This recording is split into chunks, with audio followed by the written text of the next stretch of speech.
I'm ready to smash and burn. No quarter. I'm going to be uncomfortable and all over you from start to finish.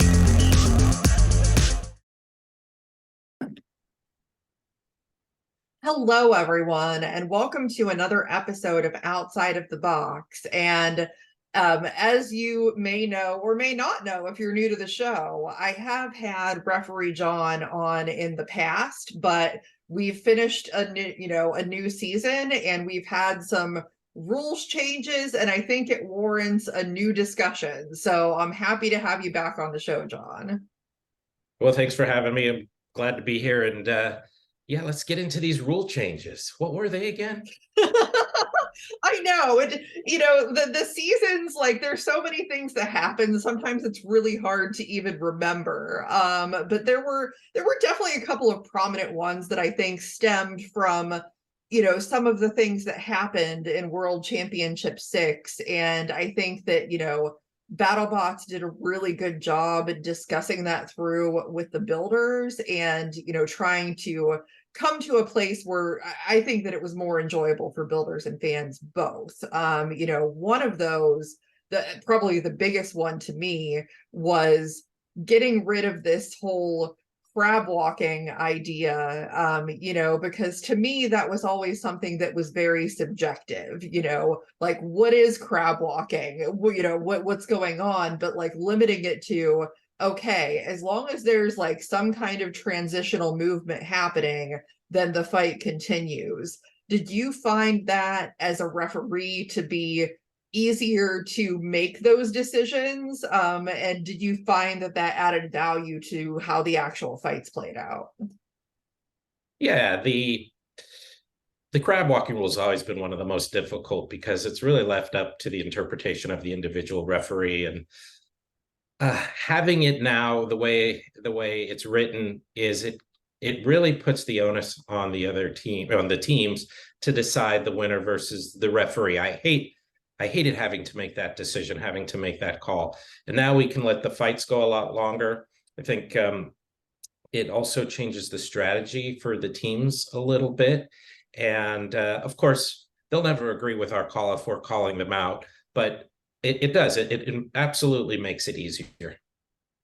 Yes. So that was a really big one. Now I'm curious, because there were a couple of situations where bots were maybe moving to some extent, but not a lot of transitional movement. And I think, if anything, that was something that I saw from some fans that were like, hey, like, either this bot should have, got counted out, or this bot, had some movement, or whatever the case may be. I mean, do you recall like a lot of that where there was any question as to whether there needed to be a countdown, or do you feel that like it was pretty cut and dry most of the season? I would say most of the season it was pretty cut and dry, but there are always those fights that you're gonna have to make an interpretation call. One of the things that we're really working on, and I think we do a very good job at, is communicating with the drivers there, so that it's clear that we are giving them a chance, and we're communicating with them that we need to see this particular type of movement in this particular situation. And so when you have a situation where they're clearly not able to translate the movement that you're asking them, then it makes it an easier decision for us. But there's sometimes a gray area, and you just got to rely on your own interpretation of the rules at that particular time. A lot of times what we try to do too is we just let it play out. It's 3 minutes. The spirit of the rule was to not let a fight get really boring. Say, for example, a fight, they hit in the first minute of the fight, and then you've got 2 minutes of them trying to find each other. So some of the rule changes have really, though, helped the action. And when you think somebody's going to be counted out under the old rules, the new rules, they actually have a chance to perhaps get that weapon moving again, show that they've got a lot more movement, and they make the fight much more interesting. So all in all, I think the rule changes were a huge positive. And after last season, it was pretty obvious that we needed to do that. And I'm really glad that we did. Definitely. Now the other thing that I observed was there was definitely a couple of situations where, I'm sure all of the teams, knew what those rule changes were and what they look like, but it's hard when things have been done one way to transition into a new way, and in the moment, like, remember that that's what the rule is now. There were definitely a couple times throughout the season where I saw members of teams yelling, like, for crab walking, or like they're not moving well, and I'm sitting there and I'm like, but the new rules.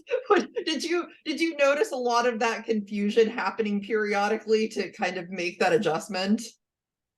Uh, yes and no. I mean, listen, the teams are always going to try to find the advantage that they can, and sometimes that's a convenient interpretation of the rules, and it's hard to determine, is that a convenient interpretation of the rules, or do they clearly not know the rules? There's also those that have clearly said, yeah, I'm sorry, I didn't read the rules, which is one of the most surprising things to me. Happens, I'm sure. And then the other big rule change that I wanted to talk about is the engagement rule, because that was another one that kind of stemmed from the previous season, that like you have to engage with your opponent. And there's a couple of directions that I want to approach that question from. One is that you definitely have bots and drivers out there, such as Hydra, who rely to some extent on the opponent being the one to engage first. And I really thought that Ribot and Hydra fight was a great example of how does that come across or get interpreted, because for a time there neither of them were engaging. Personally, as a fan, I understood the strategy and I thought it was great, but I know there were a lot of fans that were like, what are they doing? This is boring. But based on that non-engagement rule, when both bots are kind of just staring at each other and standing off, does that cancel each other out in terms of engagement? I wouldn't say it necessarily cancels out. What we're really looking for is, number one, we want to give them a chance to. One of the things that we heard a lot last season was, we're trying to get the right angle, we're working on strategy here, and we clearly saw that unfolding. Unfortunately, it conflicted with the rules last season, and so this season we're trying to allow the fight to breathe a little bit more, so they can get that angle, they can engage in the way that they want to. There's also a lot of conversation going on behind the scenes with the referees and the teams that we don't capture on TV, or that they don't capture on TV, that the audience doesn't get a chance to hear, but we are constantly in their ears telling them they've got to show movement, they've got to engage. And so listen, we also don't want to end a fight early if we have to just bots that are clearly showing some kind of movement. And so again, it's more of an interpretation and a situation at the time. Does that make sense? It does. And interestingly enough, the other angle that I want to approach with that particular rule is that, I think I liked the rule, but then I also didn't expect some of the things that we saw, using the Riptide Captain Shredderator fight as an example of this, where the intention is for the teams to engage. And I'm certain that Riptide could and would want to, make a case and say, hey, we were just engaging because the bot was still moving in some way, and we wanted to make sure that we were demonstrating that we were still trying to engage with this robot. Is there, any concern of that being taken to the extreme, where a team is, stating that they're just trying to follow that rule, but it's really like excessive damage? Yeah, so I think this gets into tap outs, right? Something we used to have in the early days of BattleBots back in the Comedy Central years, when basically a robot could give up. Perhaps they just didn't want to see the robot torn to pieces, or they just wanted to get out of the fight because they thought that there was another fight they could come back and win, and it would just be easier for them to repair with minimal damage. So, yeah, first off, I want to say Riptide did nothing wrong in regard to the way that the rules are written. They went in there and they beat their opponent. Uh, I hear the teams talk about they have these unwritten rules that they follow. If that's something that they choose to follow or not, they'll have to deal with their community on that. But clearly, there was nothing in the rules that stated that they did anything wrong. Now, that being said, that doesn't mean we don't spend the off season going and looking at those rules and saying, hey, maybe we should have a tap out rule or some type of rule that allows the team to say, I'm done, basically, or maybe the teams have to work better on their communication in terms of what they're going to do behind the scenes that really has nothing to do with the referees. But I personally would like to see some sort of tap out rule. What I don't want to see, though, is I don't want to see the fights get watered down. I mean, everybody wants to see destruction and excitement, and I think when you get into that, you have a chance of watering down the product. But just like an athlete needs to be protected, I think sometimes we need to help protect the robots so that they're able to come back and fight. And right now, the teams not all of them have a lot of resources to pull new parts. They're expensive. And so I think those are some of the things that we talk about when we go back in for this next season and really rewrite some of those rules. We'll see. We haven't made any major decisions yet, but we're thinking about them. Yeah, absolutely. And you actually kind of answered what would have been my follow-up question is, yes, like we in the builder circles and the fan circles, we discuss these unwritten rules, and it's a matter of, yes, they've been unwritten, so technically nothing was done wrong, but do we then decide to write these rules somewhere, because as you mentioned, it's yes, like they're robots and they're meant to be destroyed, but like at the same time, these teams are not sponsored by Pepsi or something. They still don't have an unlimited amount of funds, so it's I think it's probably kind of a balance to make sure that like they're not losing all of this money on their robots, but at the same time we're getting a good end product. Yeah. Listen, at the end of the day, I think we all want to see great fights, and not every team has multiple robots sitting behind the scenes waiting for a fresh fight. And we also don't want to water down our product as well. And so there needs to be a balance. We always look for what's best for the fans and the community alike. And sometimes that's a thin line that you have to tread across. But I believe we do a pretty good job of that. Yeah. And as far as the unwritten rules go, nothing to do with us. We have no control. We can't listen to an unwritten rule and use it in what we do. We have to follow our written rules. However, the teams are very good, most of them, at voicing their opinions, their concerns. We set up task force where they're involved, and we always get teams to sign off on the rules before they enter the competition. But things happen inside the arena for the first time sometimes, and those are some of the most challenging times, because maybe there's not a rule written for that particular situation. And that's where, again, we just have to either ignore it or try to find a rule to justify it.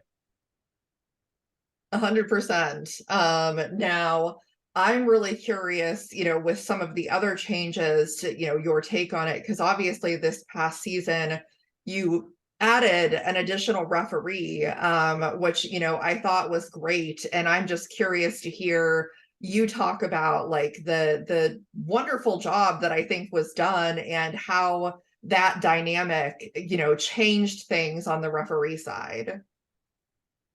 Yeah, well, first off, it's nice having backup.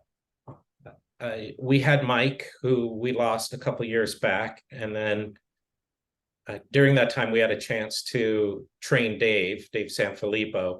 And then Dave and I, it was just the two of us for a little while. And then having Catherine come in as a third referee, I think was great, because it gave us an opportunity to kind of retrain ourselves as well. There were some new rules, so we got to work together on those new rules. And there's no referee school. There's not like a BattleBots Junior, at least not yet, where you're able to go and practice what it's like to be a referee. So the first thing I told Catherine was, be ready, because we're going to throw you in there pretty quickly. And I come from the belief that success breeds success, and the sooner you get in there and the sooner you do it, the sooner you're going to find that level of success. And so she started off, and we just have a lot of communication. And as the show goes on, you can see her. She gets more and more into it, and more vocal and more confident. And I believe there are a few screen grabs of her where she's ripping the transmitter out of people's hands and stuff. So I don't think she was too afraid to be up there with those teams. And some of them could be a little intimidating, but and she's this tiny person with this huge personality. So it was a neat experience to watch her kind of come into her own. Yeah, it was funny because there was so much fan commentary about the ripping the controllers out of the hands. But I mean, realistically, that's to somewhat it's a serious thing. I mean, the match is over and you want to make sure that nobody's trying to do anything else. It was brought to light obviously this season because of the memes that came from that. But I mean, has that been a thing in the past where you really have to make sure, like, hey, you need to put that down? It's always an issue. So, and this is something we're talking about as well. Listen, and I'm excited to see the team celebrate. I don't care who wins. I just want it to be a great fight. And I think everybody has the right to celebrate. What happens, though, is there's that moment between celebration and safety that we're really concerned about. So getting that transmitter down as soon as the fight is over, so we know that they're safe and the robots aren't moving, and getting the team inside the box to deal with either a fire situation or just powering down the bots, that's really important. And safety is always number one. But what I'd like to see, and what I'm talking to the team about, is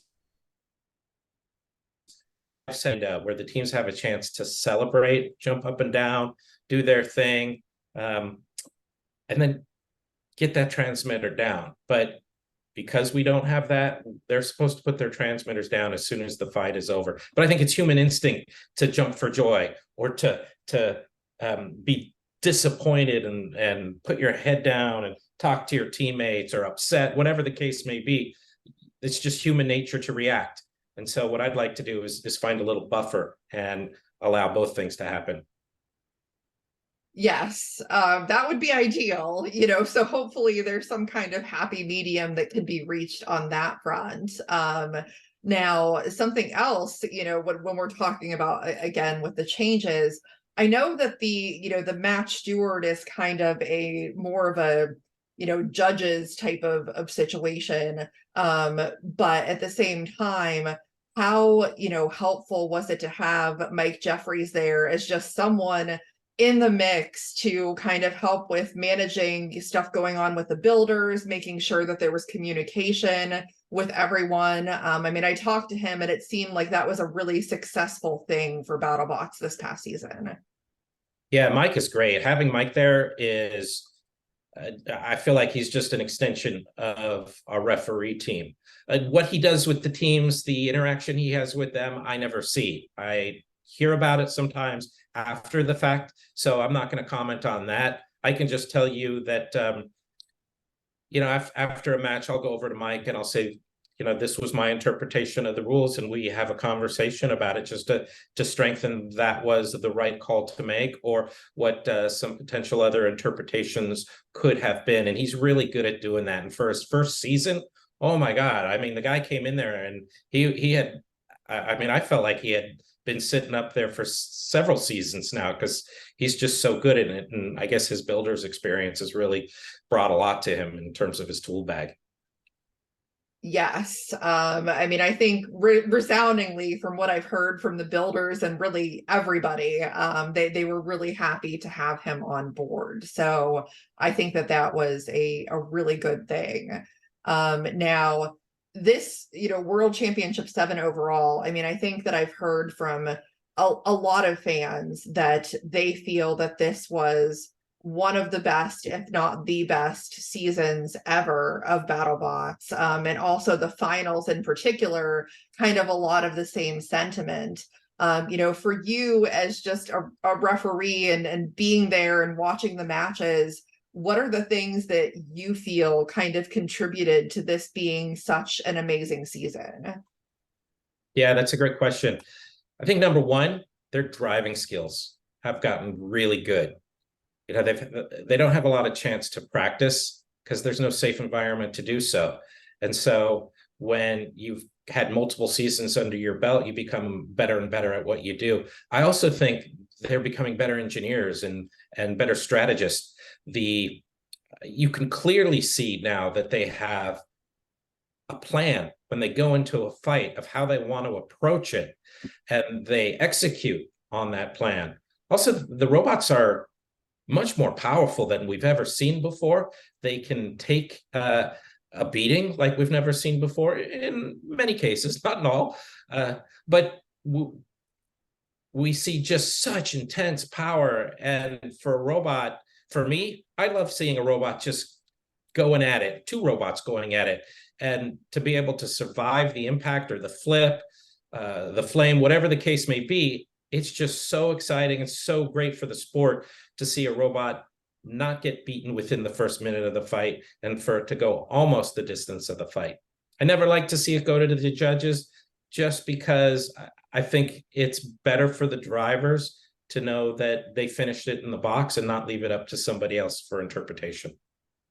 I'm sure that's what they definitely prefer because you never know how the judges are going to see it. But yeah, I mean, I just thought that it was amazing. I mean, I really hope that it left an impression with everyone moving forward for, whatever's coming for the future. Now, that I'm going to ask this question, but I mean, just in general at this point, I know that we don't have dates for World Championship VIII or anything like that, but is there anything in the works with BattleBots in terms of discussions with rules, judging, really anything at this point that is able to be talked about, or is there still kind of a lot in the mix? Because I know there's the F1 stuff, and that's kind of throwing a wrench literally into everything.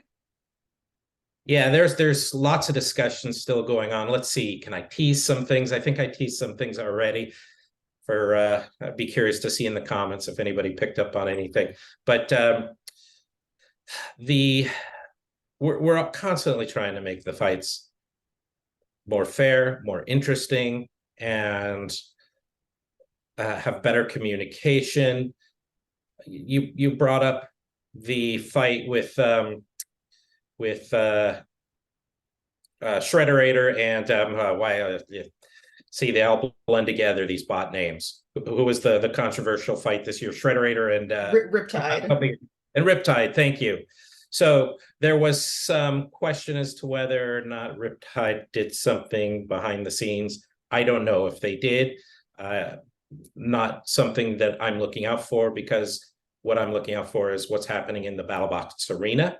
And so I know that there's some talk about, how can we ensure that everything is safe and everything is being done above board. So if somebody does something without the knowledge of the safety team or without the knowledge of the officials, that we're able to catch it. But to the best of my ability, I don't know if anything did happen there, but we'll constantly look at those rules and see what we can do to improve upon them. Judging is always something that we're looking to strengthen. I think the judging rules have changed quite a bit. Again, that's, there's 3 judges for a reason. There's 3 referees now, and we'll try to judge the fight after the fact as to who we think won. And it is amazing how many times that we disagree, the referees amongst ourselves, and how much the judges disagree with our interpretation of it. However, we do not study, the referees do not study and practice the judging rules. Our focus is clearly on the tournament rules. And so that's where our focus is. So I wouldn't put too much weight in what the referees think in terms of who won the fight. Yeah, and actually now I realize you were referencing the situation with Riptide and Shatter. Was the I mean, because there were multiple controversies. Yes. So, that was the one in particular. And I personally, I really love when the teams do weird things with the robot, for the tunnel entrances, to like put something on it and make it, funny or whatever the case may be. But I do think that based on that situation, it probably would be a good idea to make sure, if you're going to do anything like that, make sure that everybody's aware, so that there's no like surprises or question as to what was going on.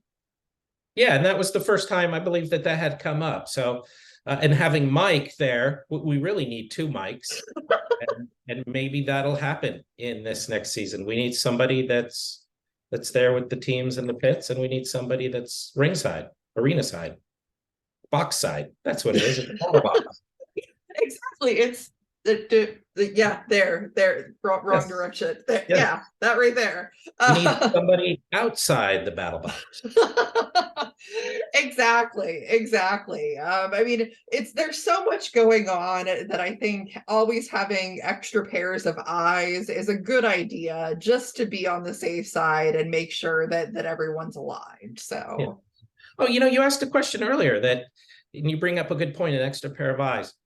When the referees are reffing, there's a ref for the red side and a ref for the blue side, but there's also a ref that's reffing, helping us ref the entire arena, because sometimes you can't see when there's a lot of smoke or there's a huge crowd of people and you just can't see through them, or the action happened all the way on the other side of the arena and you just can't get over there fast enough. One of the reasons why we have communication is so that we can ask each other questions like, I've lost eyes on it. Can you tell me what's going on? What do you see? I'm not seeing it. Can you see through the smoke? And so we're constantly communicating back and forth from each other, and nobody from the truck is communicating to us, telling us. So it's really up to the referees to interpret what's going on inside the battle box. Yes. Well, I mean, I truly think that, this past season, especially with the rules changes, just a really great job was done in that. And I'm sure that you'll continue to look at things and tweak and improve to make sure that it's the best experience that it could be for the builders, for the fans, just so that it's an enjoyable time for everyone. Yeah, listen, I understand how hard, let me rephrase that. I don't know if I could ever truly understand, but I can appreciate how hard these teams work, not only to compete in the show, but to get there, to be chosen, to do what's needed amongst all the other family work environment that they have before they even get selected. And then when they come shipping their robot, making sure that they've got everything with them that they're going to possibly need, minus a few small things that we provide them. And then they're working night and day to get their robot ready to pass inspection, prepared for the fight, or tested, tweaked, prepared for the fight, repaired, rebuilt, re-engineered, whatever the case may be. It's a tremendous amount of work that goes into it. And the last thing that a referee wants to do is stand in the way of somebody having success. It's unfortunate, but it's just the nature of, the sport. There's one winner at the end, and everybody else comes in second or thereafter. And so the one winner is the one that gets all the glory and gets to walk away with the giant nut. but just those people that show up are the best robot fighting teams in the world. They are the superstars of the sport because nobody else does what they do. And so they should be given a lot of credit, and we don't want to stand it all in their way, and we appreciate what they do.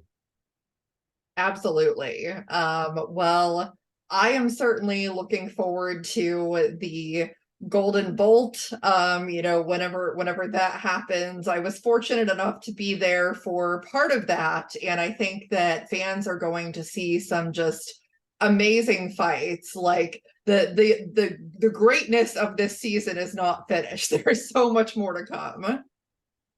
Yeah, in fact, the Golden Bolt, sometimes I get it all.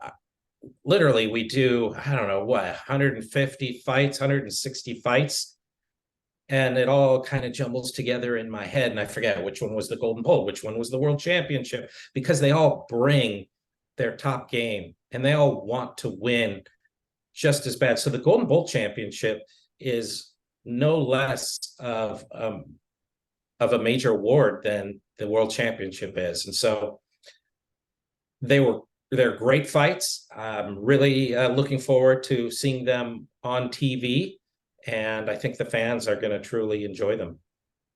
Yes, 100%. Yeah, I'm looking forward to it, and hopefully we'll see a lot more BattleBots in the future because fans are definitely missing it. So, but I so appreciate you coming on, and I'm sure that we'll talk again at some point. But for fans that are watching, please make sure that you like, subscribe, all of that good stuff. Keep following BattleBots content because there's just, I mean, like, I cannot underscore how awesome the Golden Bolt's going to be. So, can I ask you a couple questions? absolutely. So, as a referee, I want to be impartial. I really listen. We have challenges. We have some challenges more with one team versus another. But at the when it comes to the sport is so important to protect that we really, really do not have favorites. But I'm sure you do. And I'd be curious to know, who are some of your favorites, or would you rather not say? Oh, I'm very vocal about that. I mean, if you would ask me most of the time, I'm like, my favorites are everybody, but because truly, like, I've gotten to know so many builders through this process that I have so many friends in the combat robotics community, and there's a lot of people that I just think are amazing at what they do. However, I make no bones about the fact that my two favorite robots are Minotaur and Sawblaze. So I couldn't obviously have been too much more happy about the result from this past season. And are there any robots that or teams that you would like to see get beat? Not necessarily. Usually, if I'm going to root against somebody, it's more like, this person's like already won enough. And I'd always love to see the scrappy underdog beat somebody that's really been a strong robot of the past. You'd love to see those kinds of stories. So that's probably my best answer for that. All right, fair enough, fair enough. And then what are you building these days? Are you going to build a robot and come compete? I am building a robot. Unfortunately, it is a beetle weight.